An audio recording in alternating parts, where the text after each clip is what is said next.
Yes, so good evening to all. Yesterday we have started chapter number 1, Introduction to Accounting. और इस chapter के अंदर मैंने कल कुछ इंट्रोडक्शन लिया था, जिसके अंदर हमने सबसे पहले फर्स्ट ऑफ ऑल पढ़ा था फाइनेंशियल रिपोर्टिंग। फाइनेंशियल रिपोर्टिंग होता क्या है? बेसिकली जब आप रिकॉर्डिंग करते हैं, एनालाइज करते हैं, समराइजिंग करते हैं इंफॉर्मेशंस को, ट्रांजेक्शन्स को, तो उसको हम कहते हैं फाइनेंशियल रिपोर्टिंग करना। फिर उसके बाद में हमने नेक्स्ट टॉपिक पढ़ा था फाइनेंशियल अकाउंटिंग। फाइनेंशियल अकाउंटिंग क्या है? फाइनेंशियल रिपोर्टिंग का ही एक मेथड है। Excuse me sir. यस, बोलिए। सर थोड़ा लाउडर बोलिए ना, आपका आवाज नहीं आ हाँ, यस, अभी क्लियर आ रहा है बेटा वॉइस? रही। Yes sir. हाँ, तो मैं ये बोल रहा हूँ फाइनेंशियल अकाउंटिंग। फाइनेंशियल अकाउंटिंग का हमने पढ़ा था फाइनेंशियल रिपोर्टिंग जब हम बनाते हैं तो उसी का एक मेथड है। कौन सा? फाइनेंशियल अकाउंटिंग, जिसके अंदर हम क्या करते हैं, अपने फाइनेंशियल स्टेटमेंट्स बनाए जाते हैं। हम अपने ऑर्गेनाइजेशन के प्रॉफिट लॉस वगैरह और जो हमारे इंफॉर्मेशन वगैरह हैं उसको प्रेजेंट करते हैं, प्रॉफिट लॉस वगैरह का और फाइनेंशियल असेट्स वगैरह के बारे में इंफॉर्मेशन प्रोवाइड करते हैं। फिर उसके बाद में मैंने नेक्स्ट टॉपिक डिस्कस किया था मैनेजमेंट अकाउंटिंग। मैनेजमेंट अकाउंटिंग कौन बनाता है? मैनेजर्स वगैरह के से रिलेटेड हमारी बनाए जाते हैं, जिसके अंदर हम फ्यूचर के बारे में देखते हैं। मैनेजमेंट को और डिटेल में स्टडी चाहिए होती है, तो उसके लिए हम क्या करते हैं, मैनेजमेंट अकाउंटिंग यूज किया जाता है, जिसमें मैनेजर्स वगैरह क्या होते हैं, सारी रिस्पॉन्सिबिलिटीज वगैरह लेते हैं।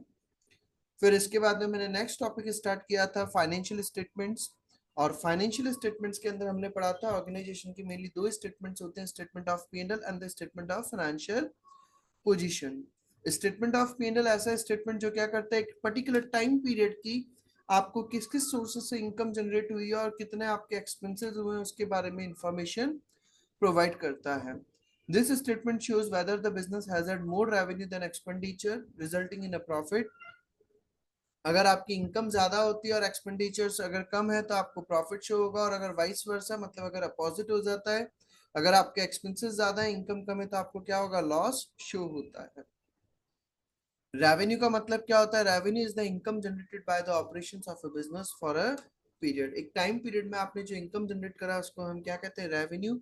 और एक्सपेंडिचर जो भी आप बिजनेस कर रहे हैं उसको चलाने में आपके जो भी एक्सपेंसेस होते हैं, जो भी खर्चा होता है, उसको हम कहते हैं एक्सपेंसेस कहते हैं। फिर उसके बाद में मैंने नेक्स्ट पॉइंट डिस्कस किया था पी&एल का फॉर्मेट कैसे बनता है। तो पी&एल के फॉर्मेट के अंदर हम सबसे पहले वही सेल्स लिखेंगे। सेल्स के अंदर जो भी आपके एक्सपेंसेस हुए हैं, कॉस्ट ऑफ सेल्स हमारा निकालना होता है। कॉस्ट ऑफ सेल्स के अंदर हम कैसे निकालते हैं, opening inventory plus purchase plus direct expenses जो भी हमारे हुए बिजनेस में, वो माइनस क्लोजिंग इन्वेंट्री, तो हमारा आ जाएगा ये कॉस्ट ऑफ सेल्स। उसमें से माइनस करा तो ग्रॉस प्रॉफिट आ गया। ग्रॉस प्रॉफिट में जो भी आपके अदर इनकम है वो सारे लिखेंगे हम। इनडायरेक्ट इनकम हम बोल दें, अदर इनकम जो भी है वो सारी मेंशन कर देंगे। इसके अलावा जो भी आपके बिजनेस के और कोई एक्सपेंसेस हैं वो सारे इनडायरेक्ट एक्सपेंसेस मेंशन कर देंगे, प्रॉफिट फॉर द ईयर आ जाता है। अगर कोई पॉइंट की वैल्यू नहीं दे रखी है तो हम उस पॉइंट को स्किप कर सकते हैं। और जब हम पी&एल बनाते हैं तो ऊपर हम हमेशा क्या लिखते हैं, किस टाइम पीरियड का आप बना रहे हो वो टाइम पीरियड हमें मेंशन करना होता है। This is headed up with the period for which the income and expenses are being included. Like आप अगर स्टेटमेंट ऑफ पी&एल बना रहे फॉर द, तो हम यहाँ पे लिखेंगे SPL, statement of P and L for the year ending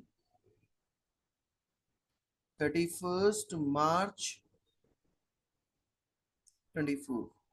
ये जो भी आपका ईयर है, अगर मान लो 31 दिसंबर को आपका ईयर एंड हो रहा है तो आप 31 दिसंबर के अकॉर्डिंगली आप उस इंफॉर्मेशन को प्रेजेंट कर देंगे।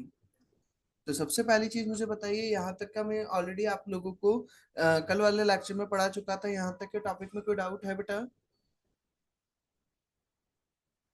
नो यहाँ सर। तक के टॉपिक में किसी को भी डाउट है? एक्सक्यूज गुरजोत, मी सर। हर्षित, हाँ बोलिए प्लीज। सर जैसे traditional profit and loss account रहता है, ये वैसे तो नहीं है।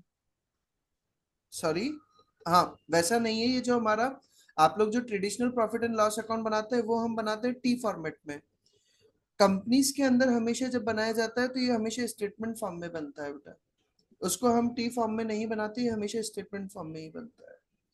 आप लोगों ने इवन क्लास 12 के अंदर भी पढ़ा होगा, जब कंपनी के अकाउंट्स पढ़े होंगे तो कंपनी के अंदर जब आप पी&एल बनाते हैं तो वहां पर इसी फॉर्म को फॉलो किया गया है। तो हमेशा यहाँ पर हमें यही फॉर्मेट फॉलो करना होता है। इंटरनेशनल अकाउंटिंग के अंदर आपका स्टेटमेंट ऑफ पी&एल का ये हम पढ़ रहे हैं यहाँ पर सोल प्रोप्राइटर का भी, फिर अभी हम आगे पढ़ेंगे कंपनी का भी पी&एल। तो यहाँ पर जो ये पी&एल का फॉर्मेट है वो यही फॉर्मेट फॉलो होता है, वो आपका ट्रेडिशनल वाला फॉर्मेट यहाँ पर फॉलो नहीं होता है। और ये याद रखिएगा, ये फॉर्मेट मैं बता रहा हूँ किसका, सोल ट्रेडर का। कंपनी का भी आगे बताऊंगा मैं। क्लियर? Yes sir. चलिए, इसी के बाद में फिर हम आगे आते हैं। नेक्स्ट टॉपिक हमारा आता है statement of financial position. Sir ये स्टेटमेंट ऑफ फाइनेंशियल पोजीशन क्या होता है sir? Balance sheet. Statement of financial position means balance sheet.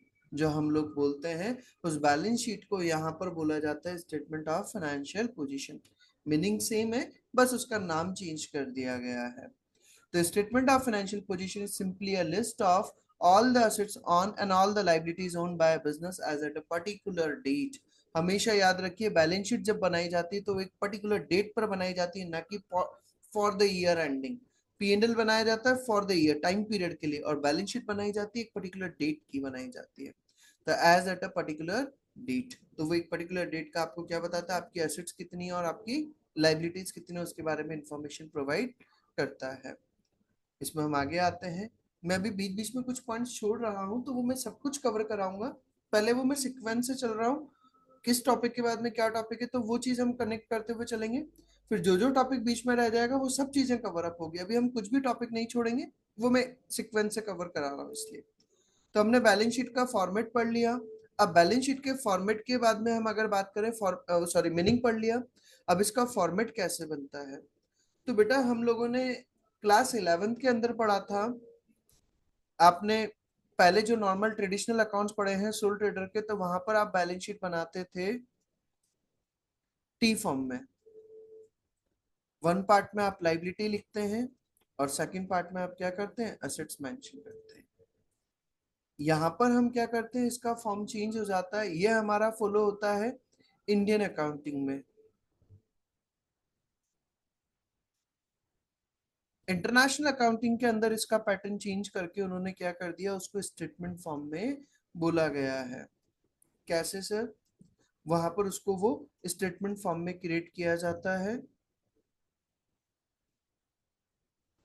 और स्टेटमेंट फॉर्म में जब बनाते हैं तो वो बोलते हैं सबसे पहले आप क्या करिए, असेट्स शो करिए। पहले हमारे पास क्या क्या है, हमारी पोजीशन कैसी है वो आप शो करिए, और देन आफ्टर फिर सेकंड पार्ट के अंदर आप आपकी लाइबिलिटीज शो करिए। Is it clear? First part में हम असेट शो करेंगे and the second part liability show करेंगे। तो वही चीज हमारा यहाँ पर बताया, स्टेटमेंट ऑफ फाइनेंशियल पोजीशन या सोल ट्रेडर क्या होता है। असेट्स, असेट्स के अंदर आपकी जो भी नॉन करंट असेट्स है। नॉन करंट असेट्स का मतलब क्या होता है वो ऑलरेडी मैं समझा चुका हूँ। ये ऐसे एसेट जो आप 1 ईयर से ज्यादा के लिए होल्ड करते हैं, तो नॉन करंट असेट्स के अंदर लैंड है, बिल्डिंग है, ऑफिस इक्विपमेंट्स हैं, वो सारे आपके आ जाएंगे। मोटर व्हीकल्स हैं, अगर आपका फर्नीचर एंड फिक्सचर्स। अच्छा, फर्नीचर एंड फिक्सचर्स, फिक्सचर्स का मतलब क्या होता है, डिफरेंस क्या है फर्नीचर एंड फिक्सचर्स के अंदर? Anyone knows the difference?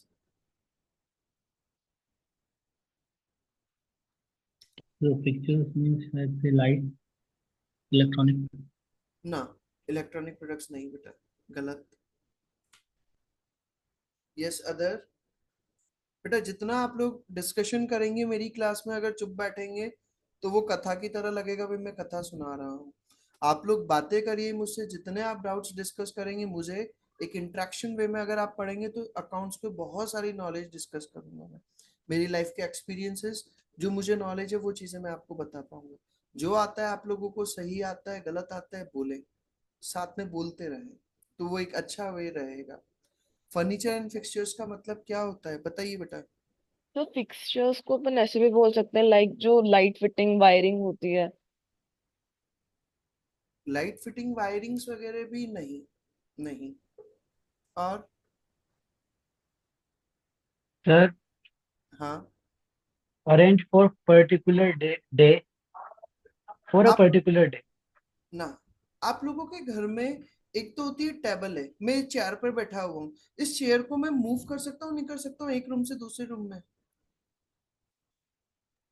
इस कर रूम से। सकते हैं। Yes sir.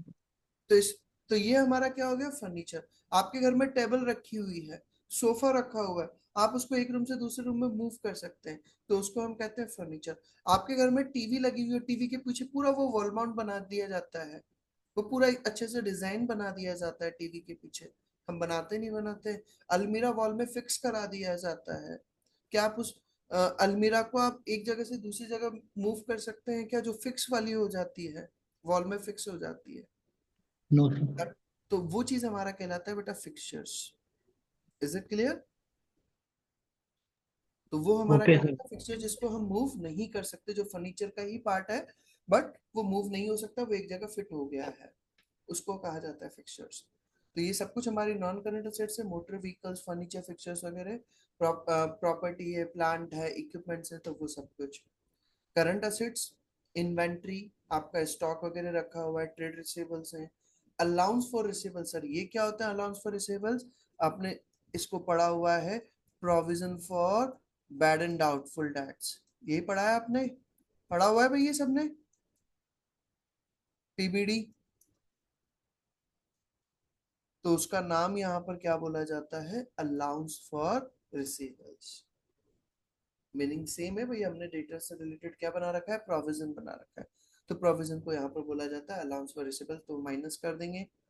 प्रीपेमेंट्स, प्रीपेमेंट्स मतलब प्रीपेड एक्सपेंसेस।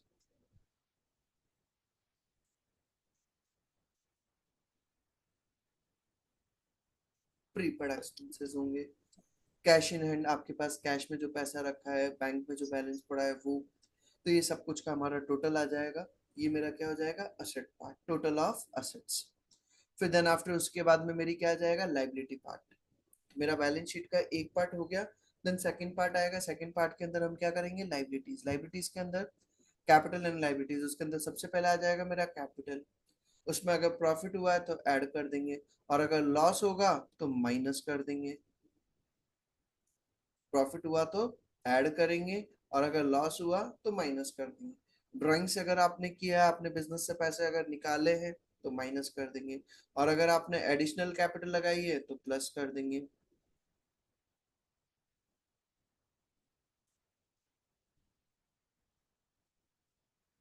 एडिशनल कैपिटल, ये हमारा कैपिटल का प्लस माइनस करके फिगर निकल जाएगा। नॉन करंट लाइबिलिटीज, आपकी ऐसी लाइबिलिटीज जो 1 ईयर के बाद में आपको पे करना है, उनको आप मेंशन कर देंगे। फिर करंट लाइबिलिटीज आ जाएगी, आपकी जो भी करंट लाइबिलिटीज है जिनका आपको 1 ईयर के अंदर पे करना है। तो बैंक ओवरड्राफ्ट है, ट्रेड पेबल्स है, अक्रूवल्स। अक्रूवल्स मतलब outstanding expenses.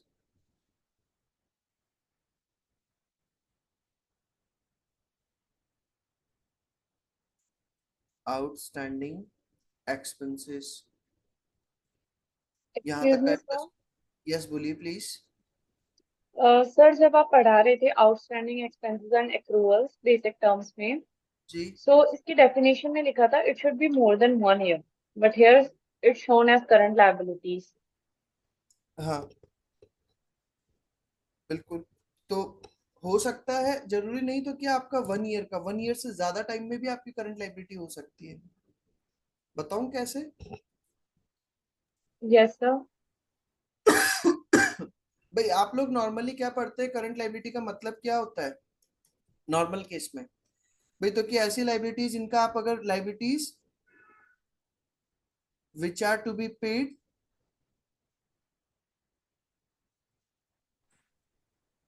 With in 1 year, यही पढ़ते हैं बेटा हम नॉर्मली करंट लाइबिलिटी का मतलब। Yes sir. बट अगर इसमें मैं और डेप्थ में अगर जाऊं, आप जो बोल रहे हैं करंट लाइबिलिटी का, तो 1 ईयर से ज्यादा का भी, हालांकि आप लोगों के सिलेबस में नहीं है, ये चीज मैं पहले ही बोल दूं, सिलेबस में नहीं है। बट अगर आप इसका डेप्थ में अगर जाएं तो करंट लाइबिलिटी का मतलब 1 ईयर भी हो सकता है, और या फिर और with in operating cycle period. Operating cycle period के अंदर अगर कोई लाइबिलिटी का पेमेंट करना है। सर ऑपरेटिंग साइकिल पीरियड क्या होता है? मैंने जो रॉ मटेरियल परचेज किया है उसको मैंने कंप्लीट कराया, कंप्लीट करा करके मैंने उसको सेल करा, सेल करके मैंने उससे डेटर्स हुए, उधार में बेचा, उससे मुझे अमाउंट रिसीव हुआ, और अमाउंट रिसीव हुआ उससे फिर वापस से मैंने रॉ मटेरियल परचेस करा। ये जो पूरा टाइम पीरियड होता है, इस टाइम पीरियड को हम कहते हैं ऑपरेटिंग साइकिल पीरियड। अब बेटा ऑपरेटिंग साइकिल पीरियड, एक नॉर्मल अगर कैंडिडेट है, मान लो अगर मैं बात करूं, सपोज ये माइक है, इस माइक का जो ऑपरेटिंग साइकिल पीरियड होगा वो क्या 2 साल 3 साल रहेगा क्या ऑपरेटिंग साइकिल पीरियड? गुड्स तैयार होने के 2 महीने 4 महीने 6 महीने के अंदर अमाउंट रिकवर हो जाएगा, नहीं हो जाएगा? बट अगर मैं बात करूं, एक बिल्डर है जो बिल्डिंग्स बनाते हैं, मल्टी वगैरह बना करके वो सेल आउट करते हैं, तो उनका ऑपरेटिंग साइकिल पीरियड 1 ईयर से ज्यादा रहेगा, नहीं रहेगा? तो Yes, sir. अगर ऑपरेटिंग साइकिल पीरियड, तो उनके केस में क्या होता है, 1 ईयर से ज्यादा है, तो उस टाइम पीरियड में अगर कोई लाइबिलिटी का पेमेंट करना है तो उसको भी फिर करंट लाइबिलिटी में माना जाता है। तो एक्चुअल में कंसेप्ट तो ये बोलता है, बट आप लोगों के यहाँ पर ये चीज को इतना डेप्थ में डिफाइन नहीं किया हुआ है। यहाँ पर उन्होंने सिर्फ ये बोला है करंट लाइबिलिटी का मतलब ऐसी लाइबिलिटीज जिनको आपको 1 ईयर के अंदर अंदर पे करना है, उस लाइबिलिटीज को हम क्या मानेंगे, करंट लाइबिलिटीज मानेंगे। और उसी बेसिस पे मैंने आउटस्टैंडिंग एक्सपेंसेस का कंसेप्ट भी बताया है, भी ऐसे एक्सपेंसेस जो हमारे ड्यू हो गए हैं बट अभी तक मैंने जिनका पेमेंट नहीं किया है, या फिर तो उनको हम आउटस्टैंडिंग एक्सपेंसेस या अप्रूवल्स बोलते हैं। Is it clear? Yes, sir. और कोई डाउट? आगे चले? Yes, sir.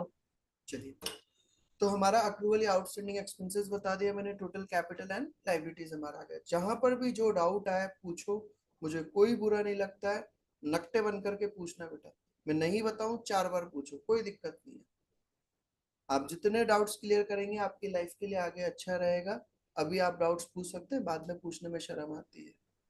अभी जितने डाउट्स आप क्लियर कर सकते हैं आप डाउट्स पूछिए, मुझे कोई बुरा नहीं लगता है। 4 बार पूछो, चीज अगर समझ में नहीं आती है तो।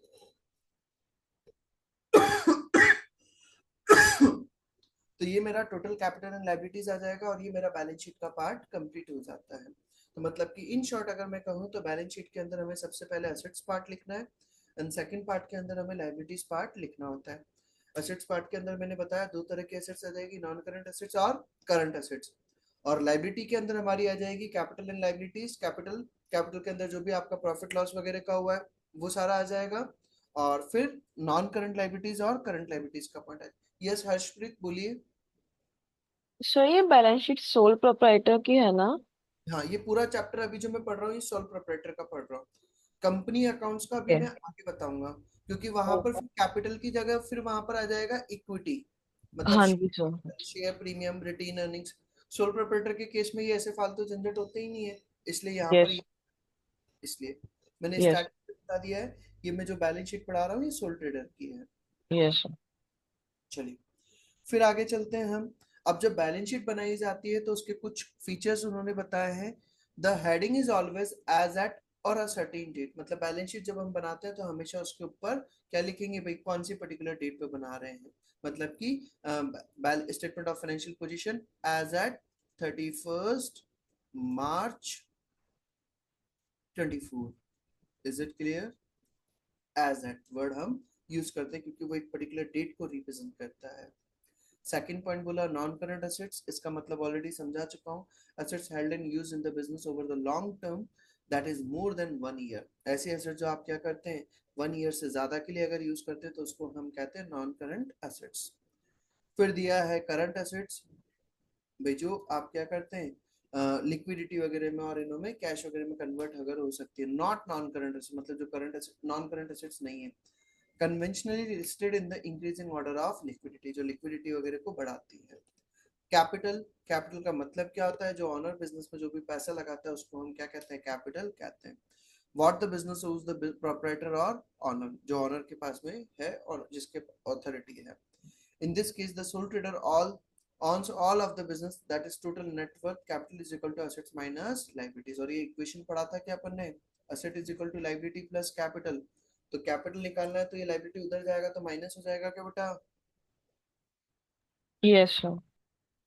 And do not include a caption item heading if there is not a value for it. अगर कोई पॉइंट की अगर वैल्यू नहीं दे रखी तो आप उस पॉइंट पे स्किप कर सकते हैं, जरूरी नहीं तो कि आपको सारे पॉइंट्स एज इट इज लिखने होते हैं। तो ये मेरा बैलेंस शीट का फॉर्मेट मैंने समझा दिया है, समझ में आ गया सभी को? Yes, sir.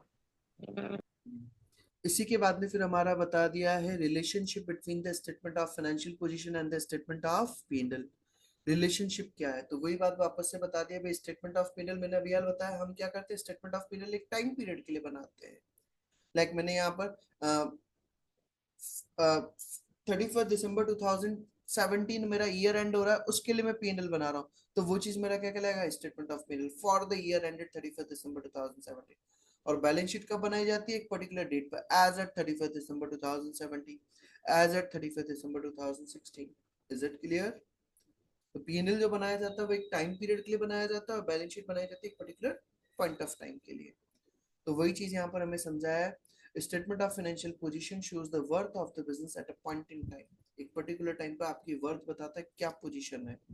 And statement of P&L shows the trading activities over a period of time, financial performance. और स्टेटमेंट ऑफ P&L क्या बताता है, आपकी ट्रेडिंग एक्टिविटीज आपकी फाइनेंशियल परफॉर्मेंस शो करता है। Is it clear? फिर आगे बोला हमें the accounting period is the period for which the statement of P&L was prepared.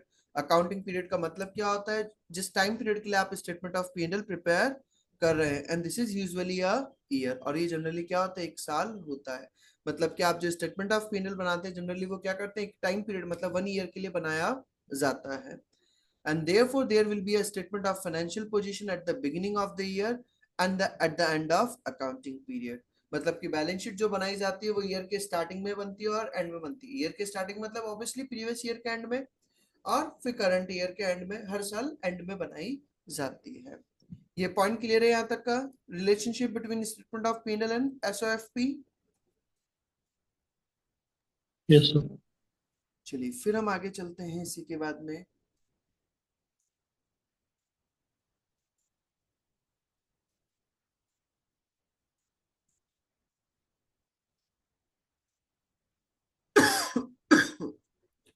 फिर दिया है हमारा next topic accounting records. Accounting records होता है कि in order to be able to produce a statement of P&L and a statement of financial position, a business needs to keep a record of all its transactions। Business को क्या करना होता है, आपको statement of P&L बनाना है, आपको SOFP बनाना है, तो उसके लिए बिजनेस को क्या करना होगा, सभी ट्रांजेक्शन्स का एक प्रॉपर रिकॉर्ड रखना पड़ता है। And this process is called book keeping, और उस प्रोसेस को हम क्या कहते हैं, बुक कीपिंग कहते हैं। Accounting record should be complete, वो पूरे कंप्लीट होने चाहिए, एक्यूरेट होने चाहिए, and valid if the information produced is to be useful for the users of financial information। और वो यूजफुल हो भी, तो कि जब भी अगर उनकी इंफॉर्मेशन डिमांड की जाए तो ताकि उसमें से अवेलेबल कराई जा सके, इस तरह के कंप्लीट इंफॉर्मेशन होनी चाहिए। इसका पूरा डिटेल में हम चैप्टर नंबर 4, 5, 6 आगे पढ़ेंगे, तो वहां पर हम डिटेल में पढ़ेंगे, तो अभी बस यहाँ पर इतना ही बताया है। यहाँ तक की बात हमारी हो गई। इसी के बाद में फिर मेरा नेक्स्ट टॉपिक दिया है types of business entity. Business entity कितने टाइप की होती है, बिजनेस ऑर्गेनाइजेशंस कितने टाइप की होती है। तो फर्स्ट टाइप हमारा दिया है सोल ट्रेडर, जो आप लोग ऑलरेडी जानते हैं। सोल ट्रेडर जहां पर एक सिंगल ओनर होता है, वही सारा पैसा लगाता है, वही सारा इन्वेस्टमेंट करता है, एंड सारी रिस्क भी उसी की होती है, सारे प्रॉफिट्स भी वही एंजॉय करता है, उसको किसी के साथ में कोई शेयरिंग नहीं करना होता है। A sole trader is a business owned and run by one individual, जो एक इंडिविजुअल क्या करता है, पूरा रन करता है, उसी के पास ओनरशिप होती है। परहैप्स एम्प्लॉइंग 1 or 2 असिस्टेंट, और वो क्या करता है, एक या दो असिस्टेंट वगैरह, मतलब एम्प्लॉय वगैरह अपॉइंट कर लेगा, 1, 2, 10, 5, जो भी उसकी कैपेसिटी हो। एंड कंट्रोलिंग देयर वर्क, सारा काम कंट्रोलिंग वगैरह वही करता है। And the individual's business and personal affairs are for legal and tax purpose identical. जो इंडिविजुअल के बिजनेस ट्रांजेक्शन्स होते हैं और पर्सनल ट्रांजेक्शन्स होते हैं, उनको हम क्या करते हैं, अलग अलग करके रखेंगे, नहीं रखेंगे? क्या आप बिजनेस ट्रांजेक्शन्स को भी पर्सनल ट्रांजेक्शन्स को एक जगह पर सारा रिकॉर्ड कर दोगे क्या बेटा? अलग कर दिया जाता है, नहीं कर दिया जाता उसको? अगर आपकी कोई भी पर्सनल ट्रांजेक्शन होती है तो उसको हम ड्राइंग्स के नाम से लिखते नहीं लिखते, पढ़ा है हमने पहले यस सर। Yes sir. हमारा। बट लीगल पर्पस के लिए तो दोनों को एक माना जाएगा, नहीं माना जाएगा? आप ये तो ना भाई सोल प्रोप्राइटर है तो भाई अलग अलग कर दोगे, भाई उसने बिजनेस में गलती करी, मुझसे क्यों बोल रहे हो? बट अकाउंटिंग पर्पस से दोनों को डिफरेंट माना जाता है, पढ़ा चुका हूँ ये चीज में। For accounting purpose business and honor treat different.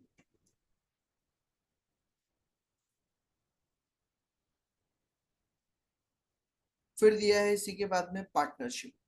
Partnership क्या होता है? when two or more persons combine together to run a business। जब two or more persons अगर क्या होते हैं, साथ में कंबाइन होते हैं, किस पर्पस के लिए? बिजनेस को करने के लिए। और बिजनेस कौन सा? प्रॉफिट मोटिव के साथ में। तो पार्टनरशिप का मतलब क्या हो जाएगा?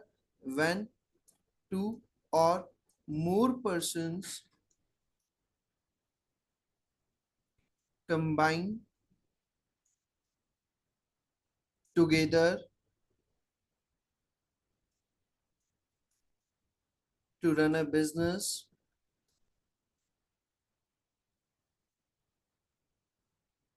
with profit motive. Profit motive के साथ में वो बिजनेस किया जाता है and carried on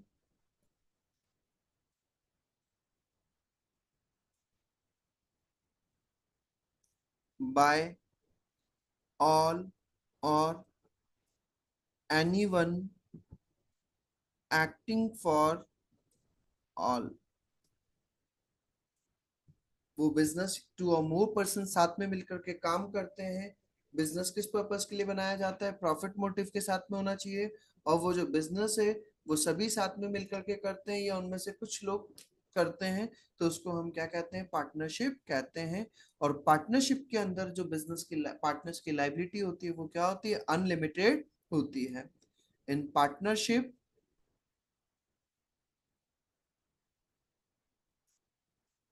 liability of partners will be unlimited। तो उनकी लायबिलिटी क्या होती है? अनलिमिटेड होती है। ये पॉइंट समझ में आ गया है पार्टनरशिप का। फिर इसी जी के सर। अंदर पार्टनरशिप में पार्टनर्स की लायबिलिटी अनलिमिटेड होती है, तो इसी के अंदर एक और पॉइंट दिया है हमारा, लिमिटेड लायबिलिटी पार्टनरशिप। पार्टनरशिप के अंदर आपका रजिस्ट्रेशन कराना कोई कंपलसरी नहीं होता है। Registration of partnership is not compulsory. कोई जरूरी नहीं है, एक नॉर्मल पर्सन भी कर सकता है। आपकी इच्छा है, आप रजिस्ट्रेशन कराना चाहते हैं या नहीं कराना चाहते हैं। बट इसी का फिर एक और वर्जन आ गया, कौन सा? LLP, limited liability partnership. तो अब हम पढ़ते हैं क्या लिखा हुआ है। These are arrangements between individuals, individuals के बीच में अरेंजमेंट किए जाते हैं to carry on business in a common, ताकि वो साथ में मिलकर के काम करें with a view to profit, ताकि वो किस पर्पस के लिए? प्रॉफिट अर्न करने के लिए। A partnership, however, involves obligations to others, जिसके अंदर obligations भी आते हैं। And so a partnership is usually governed by a partnership agreement। और इसलिए पार्टनरशिप हमारे किसके थ्रू गवर्न होती है? पार्टनरशिप एग्रीमेंट के थ्रू। आप और मेरे बीच में एक एग्रीमेंट बन जाएगा, वो जो एग्रीमेंट में जो भी लिखा हुआ उस अकॉर्डिंगली हमें काम करना होगा। Unless it is a limited liability partnership, जब तक वो लिमिटेड लायबिलिटी पार्टनरशिप नहीं है तब तक। लिमिटेड लायबिलिटी पार्टनरशिप के अंदर क्या होता है? नहीं, ये नहीं बताया उन्होंने। Partners will be fully liable for the debts and liabilities. और पार्टनर्स क्या होते हैं? जनरल पार्टनरशिप के अंदर पार्टनर्स जो है वो फुली लायबल होते हैं। For example, if the partnership is sued, अगर पार्टनरशिप पर अगर कोई सू कर देता, मतलब केस फाइल कर देता है, तो सभी पार्टनर्स लायबल होंगे और लायबिलिटी कितनी रहेगी? अनलिमिटेड रहेगी। और फिर उसी के बाद में दिया है हमारा third point, limited liability company. Company जब हम बनाते हैं तो limited liability status means that the business debts and the personal debts of a business owner और share holder are legally separate. इसके अंदर हम क्या मानते हैं? उसकी ऑनर की जो पर्सन की जो होती है, शेयर होल्डर्स की जो असेट है, और कंपनी की जो असेट्स है, उनको अलग अलग माना जाता है, उनकी लायबिलिटीज को भी अलग अलग माना जाता है। The shareholders cannot be sued for the debts of the business unless they have given some personal guarantee. जब तक अगर उन्होंने कोई पर्सनल गारंटी नहीं दी है तब तक वो कंपनी की लाइबिलिटीज के लिए उनको लाइबल नहीं माना जाएगा। ये तीनों पॉइंट क्लियर है बेटा? सोल प्रोप्राइटरशिप, पार्टनरशिप और company. Is it clear to everyone? फिर इसी के अंदर हम आगे देखें, the sole trader is the simplest of this forms. और इनमें से सबसे सिंपलेस्ट फॉर्म कौन सा? Sole trader. In law sole trader and partnership are not separate entities. Law के अकॉर्डिंगली हम इसको सेपरेट एंटिटी नहीं मानते from their owners. However a limited liability company is legally a separate entity from it's honours. Law के purpose से soul trader और partnership के case में वो दोनों को क्या माना जाता है? एक ही माना जाता है। बट कंपनी के केस में ऑनर और कंपनी को अलग अलग माना जाता है। For accounting purpose all three entities are treated as separate from their owners and this is called the business entity concept. और उसी को हम क्या बोलते हैं? बिजनेस एंटिटी कॉन्सेप्ट बोला जाता है, जो मैं ऑलरेडी आप लोगों को समझा चुका हूं। यहां तक की बात हो गई सर। तो मैंने basically form types of business entity वो भी समझा दिया, कितने टाइप्स होते हैं बिजनेस एंटिटी के, सोल ट्रेडर, पार्टनरशिप और limited liability company.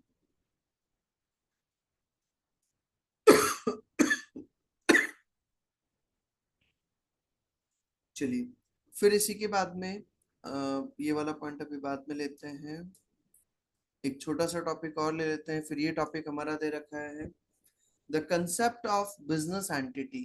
Business entity का जो कंसेप्ट है, सेपरेट एंटिटी, जो मैं ऑलरेडी समझा चुका हूँ, वो कंसेप्ट हमारा दे रखा है इसके अंदर। A business is considered to be a separate entity from its owner. Business को क्या माना जाता है? उसके ऑनर से सेपरेट माना जाता है। And so the personal transactions of the owner should never be mixed with the business transactions.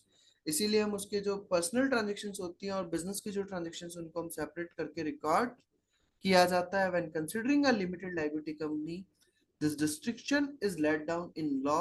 The company has a separate legal identity. और मतलब कि कंपनी के केस में भी क्या होता है? हम उसको सेपरेट सेपरेट माना जाता है। In preparing accounts, any type of business is treated as a being a separate entity from its owner.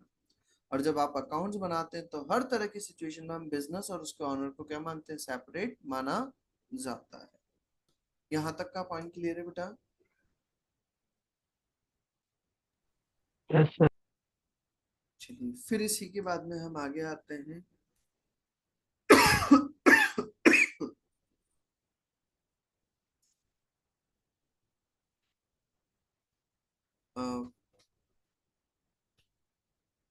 इसके बाद का बाकी का अपन ऐसा करते हैं, मंडे को कवर करते हैं। यहाँ तक का आज आप कंप्लीट कर लीजिए। इसके बाद का जो टॉपिक्स हैं ज़्यादा नहीं बचा है इस चैप्टर के अंदर। मंडे वाले लेक्चर में मेरा ये चैप्टर कंप्लीट हो जाएगा, चैप्टर नंबर 1। तो इसका बाकी का जो रिमेनिंग पोर्शन है वो मैं मंडे को कराता हूँ, जिसमें हम ये चैप्टर कंप्लीट कर देंगे। आज के लिए आप यहाँ तक का कंप्लीट कर लीजिए, बाकी का मैं मंडे को कराता हूँ। कल मेरी क्लास नहीं रहेगी और next class will be on Monday at the same time. ठीक है बेटा? Okay sir. Okay sir. Okay, thank you everyone. Thank you, sir. Thank you sir. Welcome बेटा। Good night. गुड नाइट बेटा।